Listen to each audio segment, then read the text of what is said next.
Let's return to our top story, the accusations of serious sexual assault against IMF chief Dominique Strauss-Kahn. French journalist Nabila Ramdani is here. A very good afternoon to you. I mean, this bombshell in France on the basis that not just the chief of the IMF, but a leading socialist politician.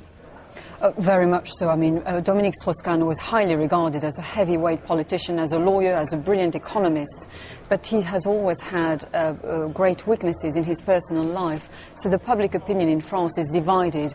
Of course, some people are convinced that he's innocent, and that includes his wife, his friends and his political allies, who believe very firmly that the allegations that have been made against him are unfounded. But another part of the public opinion, and in fact the vast majority of people believe that of course the evidence is needed to prove these allegations, but they also know that this is a highly these allegations are highly plausible given the character and the past conduct of Dominique Strauss-Kahn. He's had problems in his private life in the past. Very much so, and all sorts of allegations are coming out of France at the moment.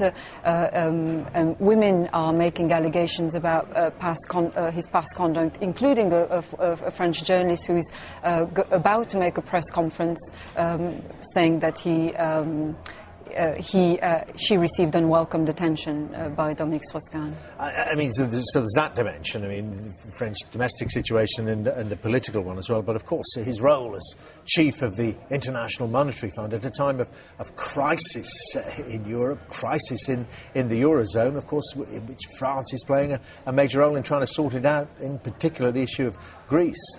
Indeed, I mean, forgetting all about the scandal, this will be a devastating blow to the IMF, as Dominique Strauss-Kahn was a brilliant economist. He was literally one of the very few people who could understand the intricacies of the world economy. So he will be hugely missed by political leaders. He was very well known and respected by all the finance ministers across Europe. They respected him immensely, they trusted him. And remember, Dominique Strauss-Kahn took his position, his five-year position at the IMF in September 2007, at a time when the world economy was about to implode. And he put a huge effort into sorting out the problems of blighted economies like Ireland, Portugal, but also Greece. And he was highly praised for paying attention to details and paying individual interest to all these countries. And the polls telling us that without this, and obviously depends on the way it falls if there are criminal proceedings, he would have been a strong contender for the French presidency. Very much so. He was by far the most popular candidate to represent the Socialist Party at the forthcoming presidential elections.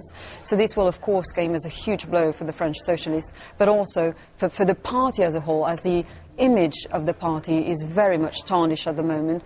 And we have already heard people around President Sarkozy rejoicing not at the news of course, the alleged sexual assault, but at the news that Dominique Strauss-Kahn is very much out of the picture. OK, well, Nabila, thank you very much indeed for talking us through that. That's Nabila Ramdani on the travails and the issues facing Dominique Strauss-Kahn.